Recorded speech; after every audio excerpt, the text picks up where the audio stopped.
Hey everyone, Dave Cook, D'Franco Painting and Wallpaper, doing here a quick self-stick, peelable, peel and stick type wallpaper. So we just did it on one accent wall in his office. It only took 2 rolls, went pretty good.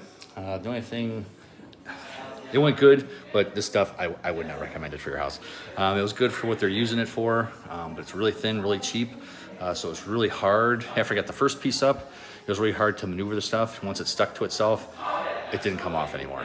So that would kind of be my knock on it, is just really hard once you take the backing off to get it so it sticks on there and doesn't stick to itself. But otherwise, this pattern went really well from top to bottom, which is kind of unusual for some of the peel and sticks.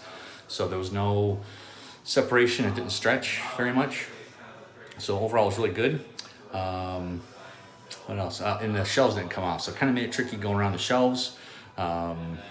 Again, once it stuck to itself, it didn't want to come apart, so we wasted a couple pieces putting it inside these little areas. But again, overall, it's pretty good. I'd get a York or Murals Your Way, something one of those companies, as what I would use. But if you're in a pinch, you need something quick, it worked. If you've got questions about wallpaper for your house, give us a call, let us know. Dave Cook, D'Franco Painting and Wallpaper. We're here to help you love the space you're in.